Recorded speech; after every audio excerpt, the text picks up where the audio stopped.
बहुत समय पहले पहाड़ियों के बीच बसा था एक छोटा सा गांव भोरिया। गांव में मुश्किल से 50 घर थे। वहां लोग बड़े सीधे सादे थे, लेकिन एक चीज ने गांव वालों के दिलों में हमेशा डर बैठा रखा था। गांव के बाहर पुराने कुएं के पास खड़ा एक विशाल पीपल का पेड़। कहते थे जब चांदनी रात होती और गांव में सब सो जाते, उस पीपल के पेड़ से कोई रोने की आवाज आती। बुजुर्ग बताते थे कि कई साल पहले एक लड़की रूपा वहां कुएं में गिरकर मर गई थी। तभी से उस पेड़ के नीचे उसकी आत्मा भटकती है। गांव के लोग सूरज ढलते ही उधर जाने से डरते थे, लेकिन गांव के गोपाल को इन बातों पर यकीन नहीं था। उसने ठान लिया कि वह उस रात खुद जाकर देखेगा कि असल में वहां क्या है। पूरा गांव सोया पड़ा था।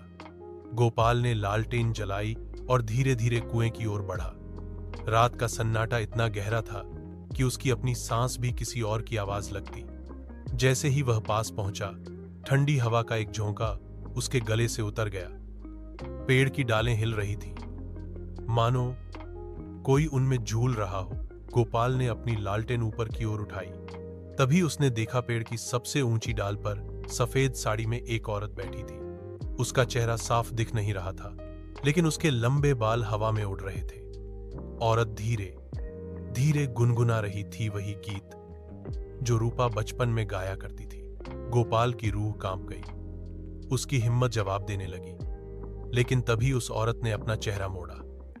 उसकी सूनी आंखें सीधे गोपाल की आंखों में गड़ गईं। कहते हैं सुबह जब गांव के लोग उसे खोजते हुए वहां पहुंचे, तो गोपाल कुएं के पास बेसुध पड़ा मिला। उसके हाथ में वही लालटेन थी, लेकिन वह बुझ चुकी थी। उसकी आंखें खुली थीं, जैसे वह अब भी उस साये को देख रहा हो। उसके बाद से गांव वालों ने कभी उस पीपल के पेड़ के पास जाने की हिम्मत नहीं की। वे कहते हैं आज भी कभी कभी आधी रात को वहां से किसी के गाने की आवाज आती है।